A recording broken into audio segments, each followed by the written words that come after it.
Welcome to From Center Ice, the podcast, and it is Monday, so that's right, this is the From Center Ice Cozy Cast.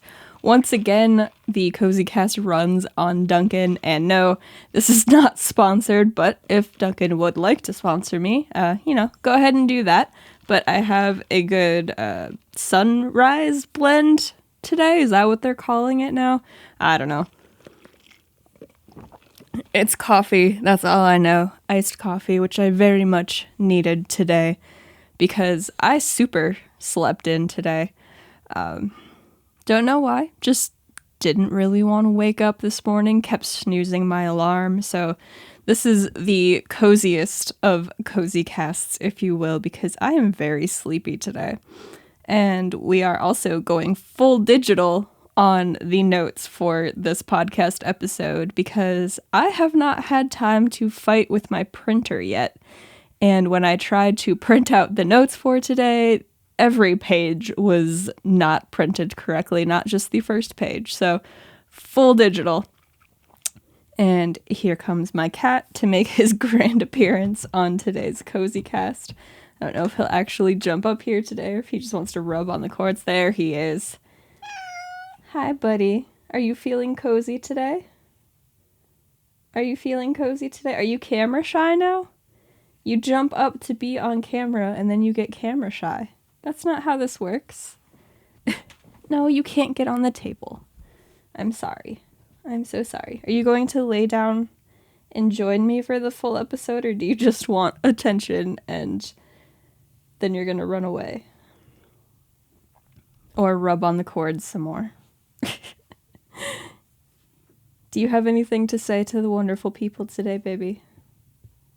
No, you just want me to rub your head. Okay. So, if you are new to the From Center Ice Cozy Cast, then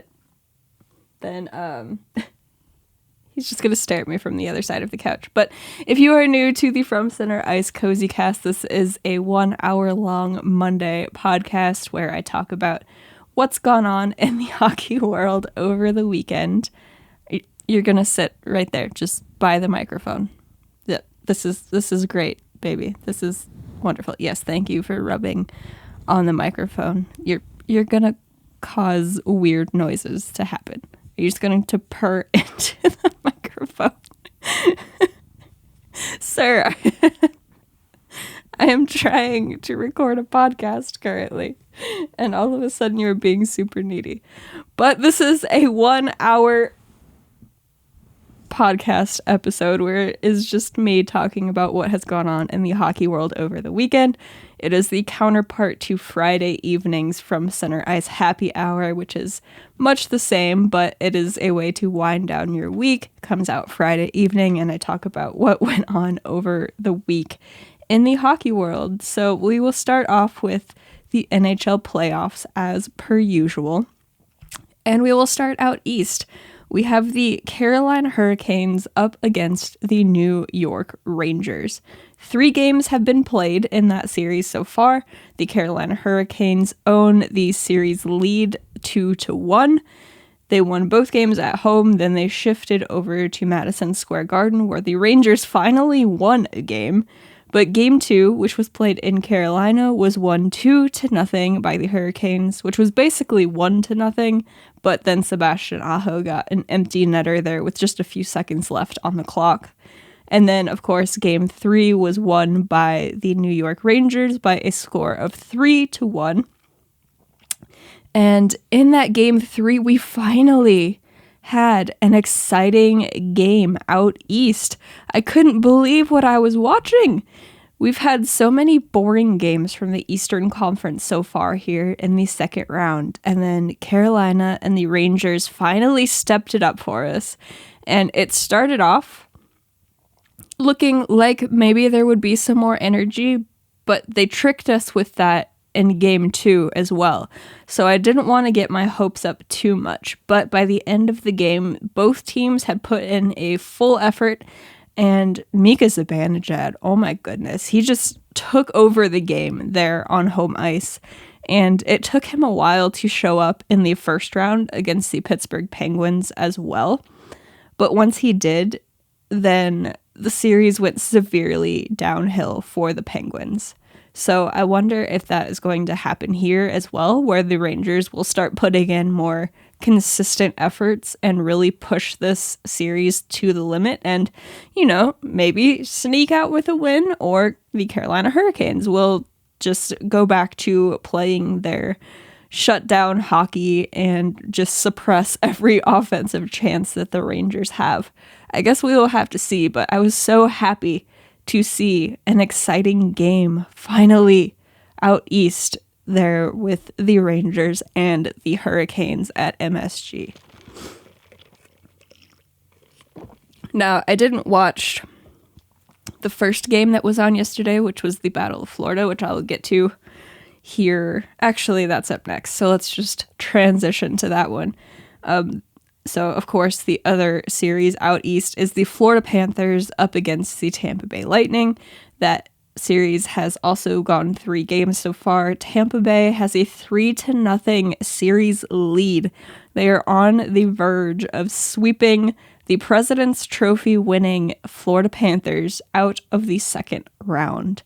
And I didn't watch Game 3 because I was at a birthday party for a kid yesterday, and I figured that would be a lot more exciting than watching the Battle of Florida, which has been a complete snooze fest so far. But Tampa Bay won that game 3-5-1, and the Panthers finally scored a power play goal.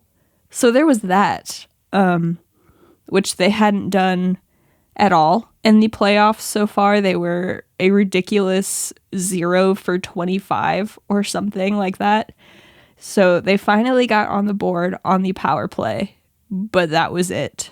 And Brandon Hagel had a very questionable hit on Eetu Luostarinen. He cross-checked him from behind, but very close to the end boards, and he just went crashing into the boards, which was not good. They originally gave him a major penalty for that, but then downgraded it to a minor, which is ridiculous. Penalties should not be given out based on if there's an injury or not. And I guess there's not going to be any supplemental discipline handed out to Hagel. That was the news today, at least. I don't know if anything has dropped since I started recording this, but I don't think he's going to be given any supplemental discipline. So I hope Luostarinen is okay, but that was a dangerous hit for sure, and that being downgraded to a minor is ridiculous, and it kind of shows flaws in the system here in the NHL, where they say they care about player safety. I mean, we have a whole department of player safety, but they show time and time again that player safety really isn't at the top of mind, really. And I don't know, it's just really frustrating. I don't understand what the Department of Player Safety is there for. Like, I get what it's there for in theory, but what they've shown us isn't anything that is consistent, and I don't know, it's just really frustrating. I've gone on rants about this before, but they don't seem to really protect the players as they should, and it's just very frustrating. So I hope Luostarinen is okay. The Panthers and Tampa didn't play on Saturday, which is when they would usually play. They played earlier in the day Sunday, so they have a good old back-to-back as they also play tonight, which is preposterous. A back-to-back in the playoffs is just really weird to me because there's no point to have them, but it is what it is, I guess. This is the NHL schedule, and they wanted an early day game yesterday, I suppose. But let's move out west. I will take a sip of my coffee before we head out west here.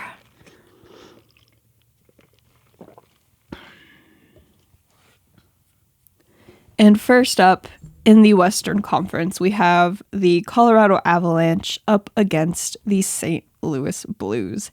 And that series is currently led by the Avalanche 2-1. They won game 3 by a score of 5-2.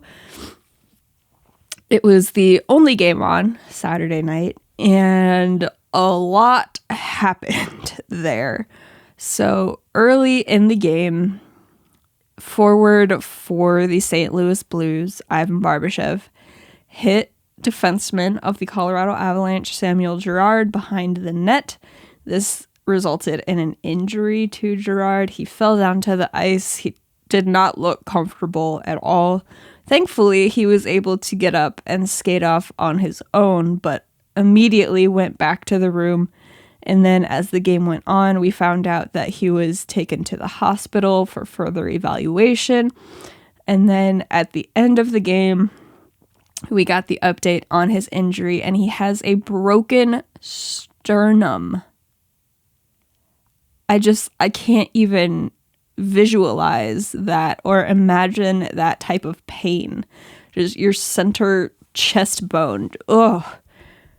A broken sternum for Samuel Girard. He's out for the rest of the playoffs, and that is a big loss to the Colorado Avalanche. He's a good defender for them. By NHL standards, the hit was clean.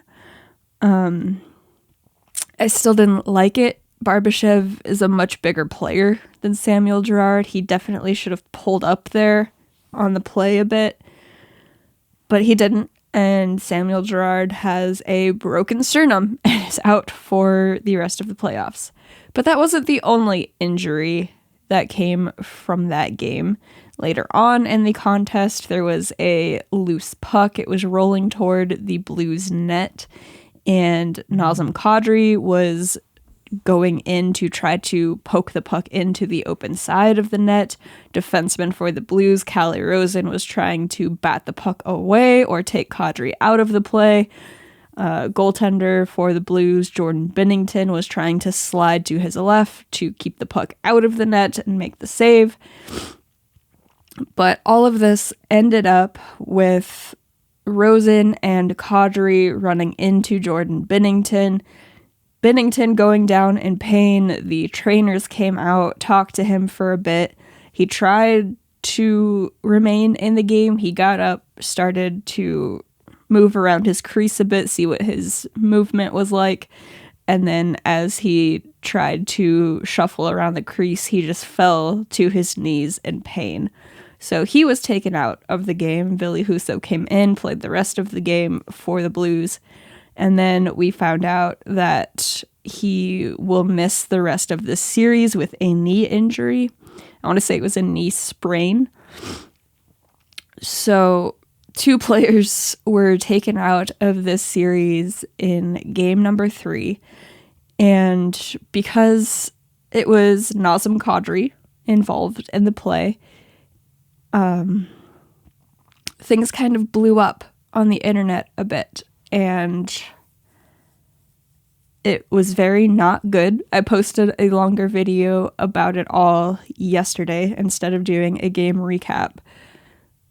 But the comments from the coach and the players after the game, when asked whether they believed Nazem Kadri was intending to injure Jordan Binnington, they basically said, look at his history, he knew what he was doing. And that was just really disappointing because it was an unfortunate play. It was unfortunate that Binnington got injured on the play, but it wasn't intentional. He was trying to poke at a loose puck and get it into the net to score a goal. We see this happen all the time, and goalies get run over all the time. But in this play, the goaltender ended up injured, and the goaltender happened to be Jordan Binnington, who has a history of his own. And if you aren't familiar with Nazem Kadri, he's been suspended a few times in the playoffs for hits that were dangerous. So he was punished for those. This one was not one of those plays. He didn't serve any supplemental discipline or anything because it was just an unfortunate play that resulted in an injury. But yeah, the statements from the coach and players were disappointing, but that doesn't compare much to what was being said online about Nazem Kadri. I need another sip of coffee for this one, that's for sure.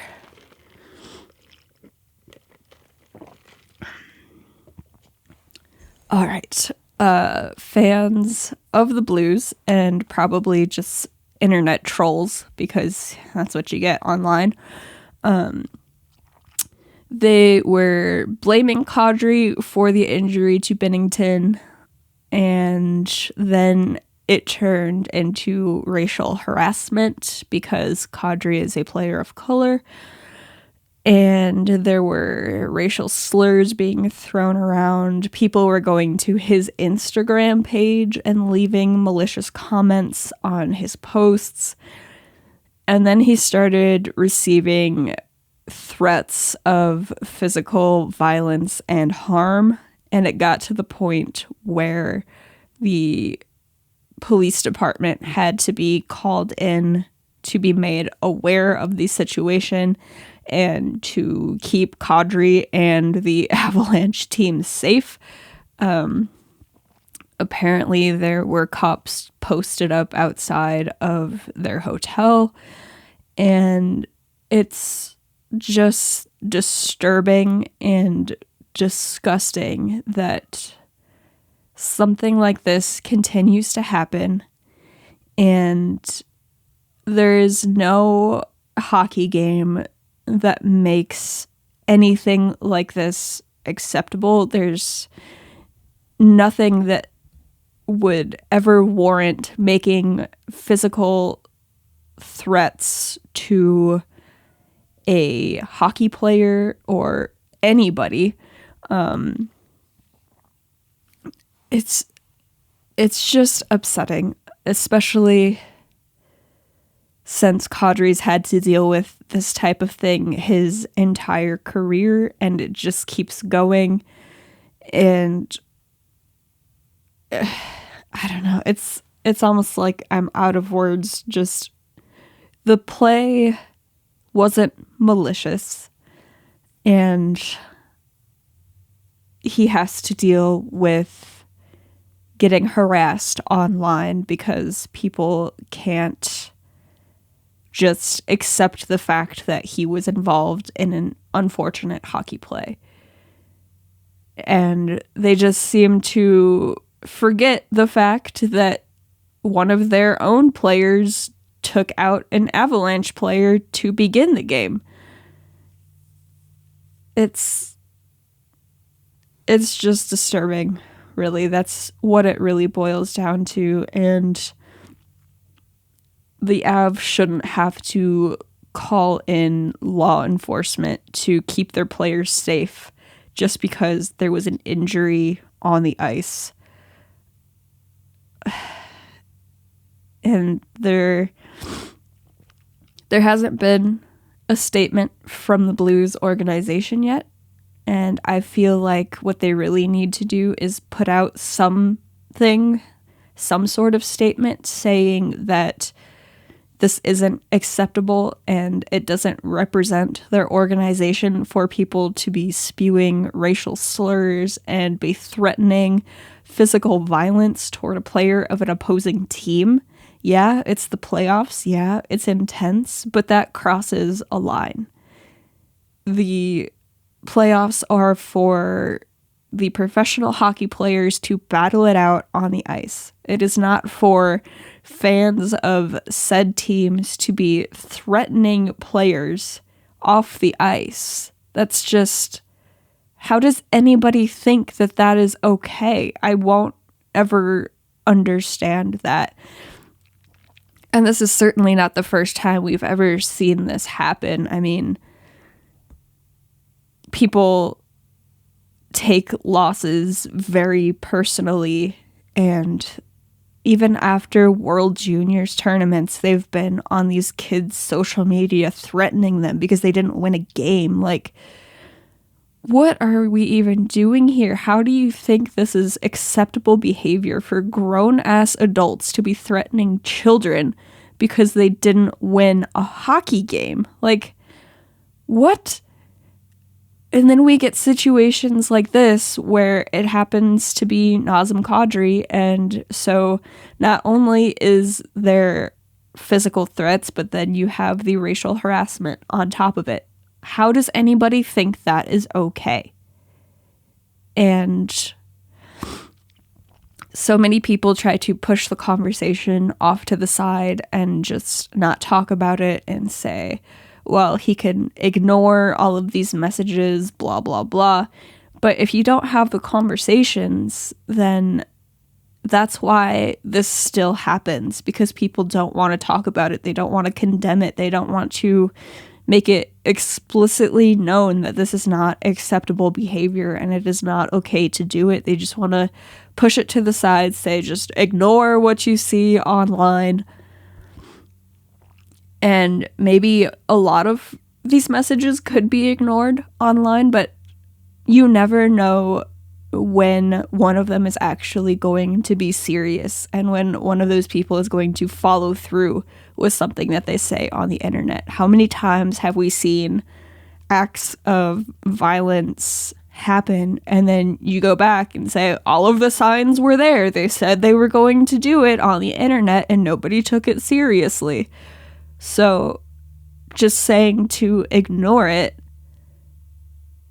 is irresponsible and could lead to somebody getting severely injured, and that's just not okay. And I wish the Blues would take it more seriously themselves. Craig Berube was asked about it this morning. He said he had no comment. Like, you have to tell your fan base that this is not acceptable.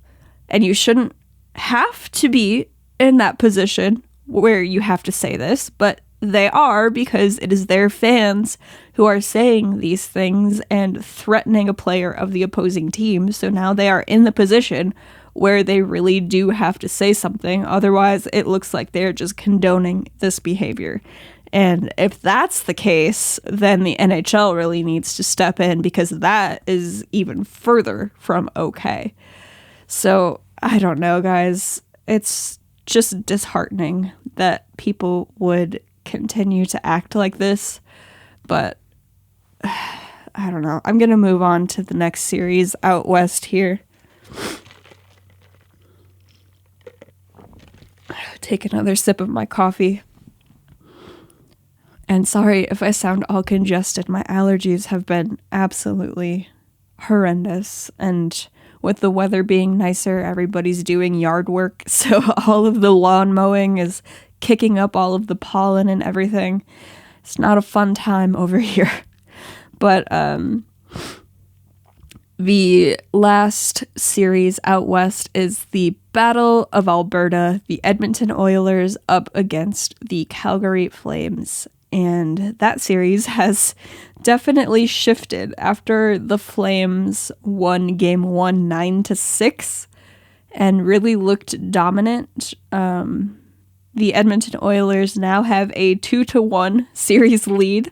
They won game 2 by a score of 5-3. And then it shifted to Edmonton, where they won their first game at home 4-1. And after that first game, Calgary just hasn't really had anything going offensively. It's very weird. They did score 2 pretty quick goals in game number 2, not as fast as in game 1, but after that, Edmonton pretty much shut them down, and credit to them. They're playing very well defensively and not letting Calgary get anything set up. But it's almost like the big guys for the Flames also just kind of disappeared. And that was especially noticeable in game number 3 in Edmonton. They were almost shut out. They got that 1 goal near the end of the game.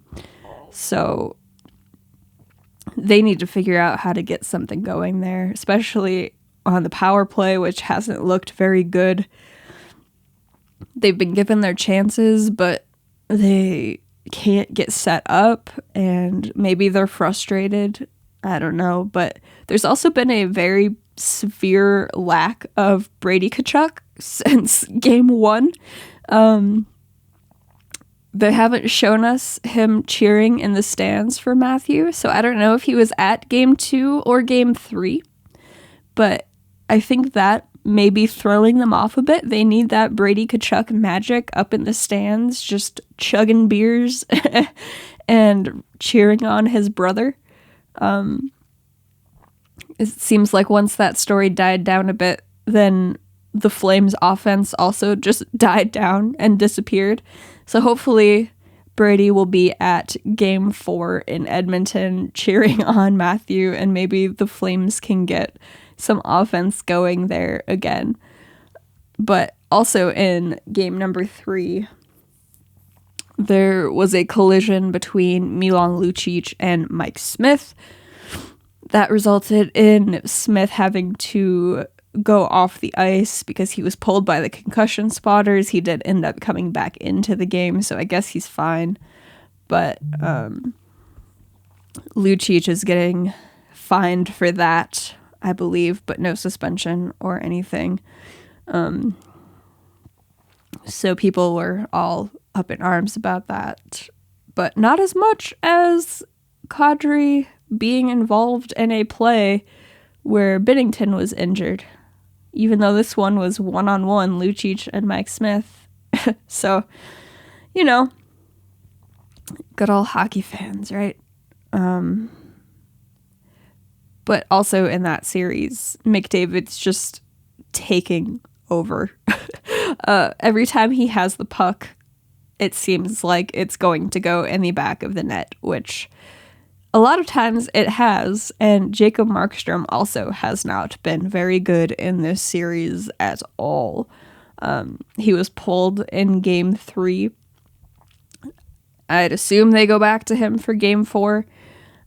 Mike Smith has made a comeback since being pulled in the first 10 minutes of game 1. So I said this before, but it's time for Markstrom to turn his game around and make a comeback now and keep his team in these games. He's made some good saves, but he's also given up a lot of pretty tough goals here. And I can't really blame him for any of McDavid's goals because the guy just makes things happen. But he really hasn't been great. And if the Flames want any chance to get out of this round and move on to the Western Conference Final, they need Jacob Markstrom to really step his game up. But that's all I have to say about the Battle of Alberta. Game 3 was kind of disappointing in a way. It wasn't as exciting as the other ones were. But I would assume that game number 4, they will come out again and have an exciting game. And hopefully Calgary decides to show up to that one, because they looked rough. Tyler Toffoli really needs to step it up. But we will see.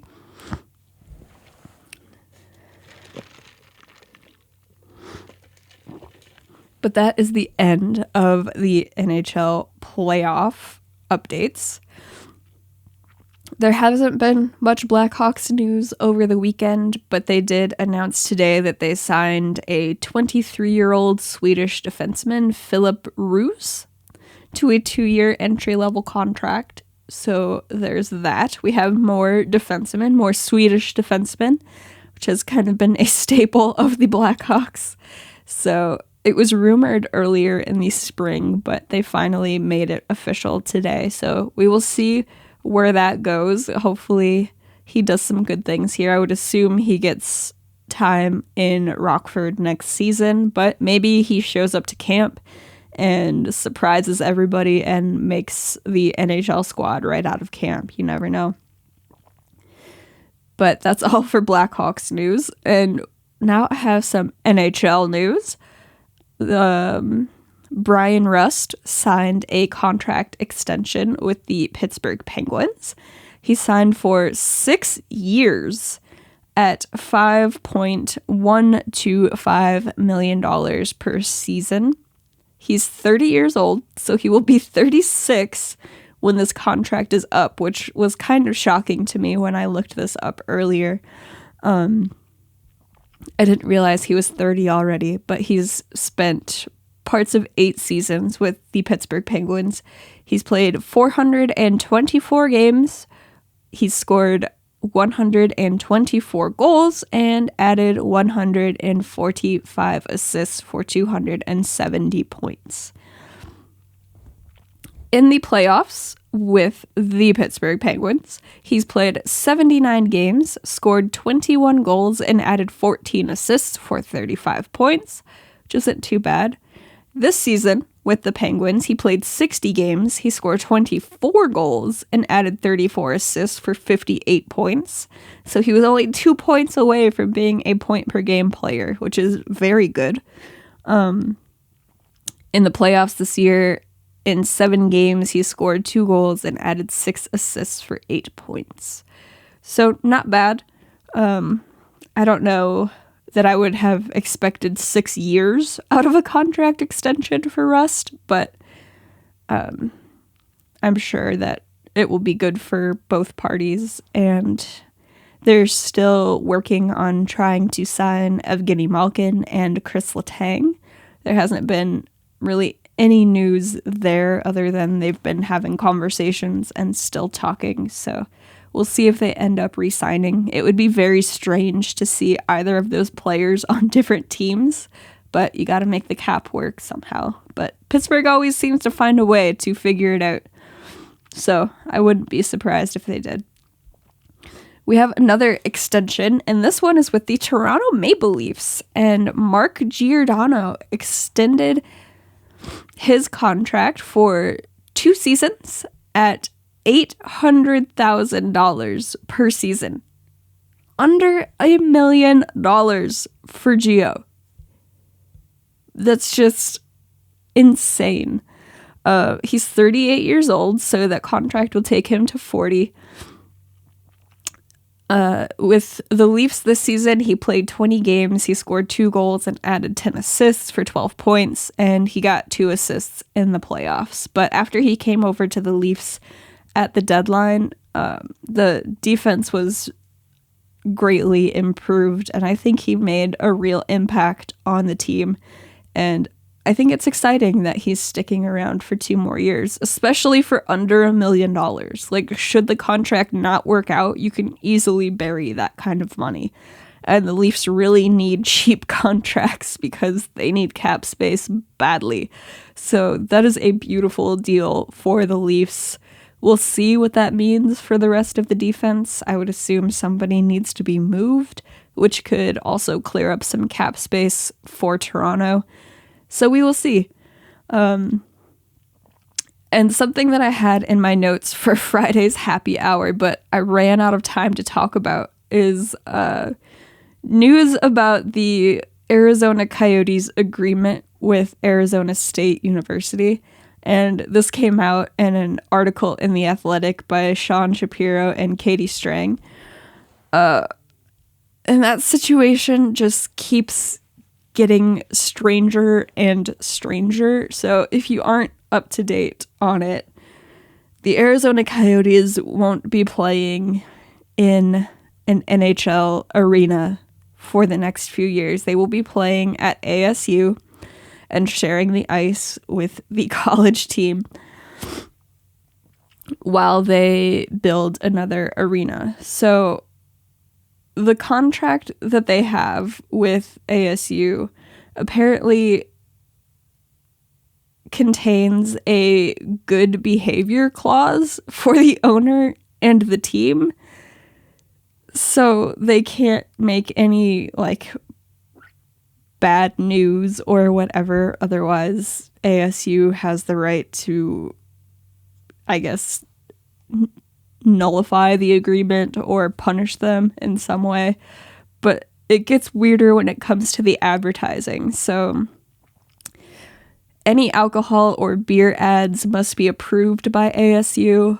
ASU has the right to object to any advertisement that doesn't comply with their rules.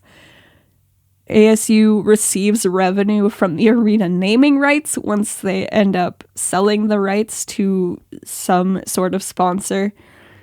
The Coyotes can't sell any temporary advertising that is a competitor or in the same category as whoever ASU sells the naming rights to. The on-ice ad revenue goes to ASU, and the Coyotes won't be able to modify the look of the ice surface, so they can't even put their logo at center ice. It's going to remain the ASU logo. So, not only are the Coyotes playing in a smaller arena next season, and I think the deal is for 3 years, if I'm not mistaken there, but they can't even put their logo at center ice. And oh gosh, Arizona. Maybe the deal will work out great for them. It is quite possible that everything will work out and then they will move into their new arena and sell out every night and it'll be great. But, every new piece of information that comes out about this just makes you shake your head. It's ridiculous. But let's move on from that. And we have the AHL playoffs, the Calder Cup playoffs, and we've had some games here in the third round in the AHL. And as a reminder, this round for the Calder Cup playoffs is a best of 5 series. The next one will be best of 7, as well as the Calder Cup final will be best of 7. So up first, we have the Springfield Thunderbirds, who are the affiliate of the St. Louis Blues, taking on the Charlotte Checkers, who are the affiliate of the Florida Panthers and Seattle Kraken. And Springfield leads that series 1-0, and they won game 1 6-0. So that's a big old win there. Up next, we have the Rochester Americans, who are the affiliate of the Buffalo Sabres, up against the Laval Rocket, the affiliate of the Montreal Canadiens, and Laval leads that series 1-0. They won game 1 6-1. So some big wins by these first 2 series here. Up next, the Colorado Eagles, the affiliate of the Colorado Avalanche, up against the Stockton Heat, the affiliate of the Calgary Flames. That series has not started yet, so it is 0-0. But Stockton was approved today or over the weekend by the AHL Board of Governors for relocation to Calgary. So while the fans are busy being excited about their team being in the playoffs and starting up their next round series against the Eagles, they learned they are losing their team because it is being moved to Calgary. So, not great timing on that news there, but Calgary wants their AHL affiliate closer, so they are moving them to Calgary. And the final series in the division final is the Chicago Wolves up against the Milwaukee Admirals. The Chicago Wolves affiliated with the Carolina Hurricanes and the Milwaukee Admirals affiliated with the Nashville Predators. That series, Chicago leads it 2-0 with 2 very large wins there. They won game 1 by a score of 6-2, and they won game 2 by a score of 8-2. So I guess the good news here is it wasn't just the Rockford Ice Hogs playing poorly against them in the last round. They are just scoring a ton of goals and basically scoring at will. Stefan Nason had a hat trick in game number 2, and they just keep rolling right along there in Chicago. But the week schedule for the AHL, the schedule ahead, Monday night, tonight, we have game 2 between the Rochester Americans and the Laval Rocket. And we have game 1 between the Stockton Heat and the Colorado Eagles. So that series is finally kicking off. Tuesday night, we have Game 2 between the Stockton Heat and the Colorado Eagles. So a good old back-to-back to start their series on a Monday and Tuesday. Not sure what happened there with the scheduling, but I guess we'll roll with it. On Wednesday, we have Game 2 between the Charlotte Checkers and the Springfield Thunderbirds. We also have Game 3 between the Rochester Americans and Laval Rocket, and Game 3 between the Chicago Wolves and Milwaukee Admirals. And on Thursday night, there are no games, so you get a break there on Thursday. Now for the week ahead in the NHL. Tonight, Monday night, we have Game 4 between the Florida Panthers and Tampa Bay Lightning. Will Tampa end up sweeping the Panthers, or will the series continue? I guess we will have to see. And we also have the Colorado Avalanche against the St. Louis Blues, Game 4. And I'm kind of terrified for that game. I don't want to see any more injuries. And I'm just afraid that we will after what went down last game. So I hope when we meet again for the happy hour on Friday, I don't have any bad news to report there. Tomorrow night, Tuesday, we have the Carolina Hurricanes against the New York Rangers in Game 4. And we have Game 4 in the Battle of Alberta between the Calgary Flames and the Edmonton Oilers. On Wednesday night, we have Game 5, if necessary, between the Florida Panthers and the Tampa Bay Lightning.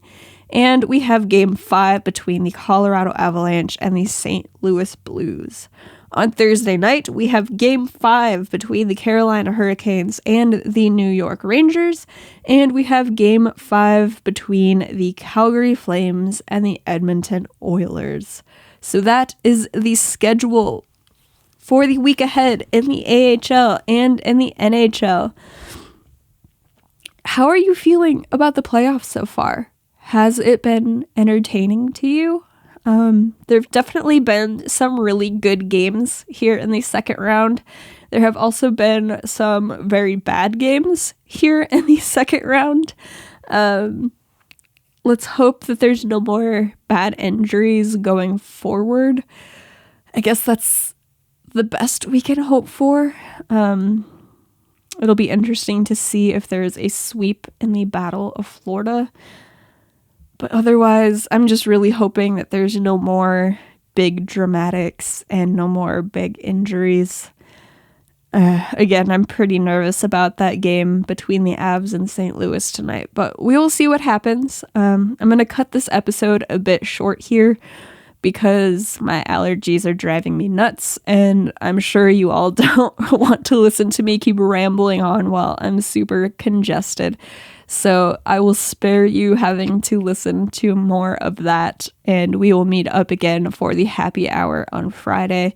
Of course, if you are watching this on YouTube, there will be videos in the meantime for the playoff games. If you are not watching this on YouTube, you can. It is youtube.com/c/FromCenterIce. Go ahead and subscribe to that channel for all of the video podcasts as well as recap videos for various games around the NHL, usually Blackhawks and Ice Hogs and Leafs, but since none of those teams are in it anymore, you have the rest of the playoffs here. So definitely go over there and subscribe if you are not there currently. If you are watching this on YouTube and aren't subscribed, go ahead and do that as well. Give the video a like. Or if you are just listening to this on a podcast app, go ahead and give me a rating and a review. All of that would be wonderful. You could follow on social media. All of those links will be down in the show notes or the description for you. And that's where I'm going to end this one. So thank you guys so very much for tuning in. Let me know all of your thoughts on the playoffs so far down in the comments or reach out on social media. Either way, but thank you for tuning in to this cozy cast. I hope you have a wonderful week. I hope you kick it off with a wonderful Monday, and I will catch you all in the next episode. Bye, guys.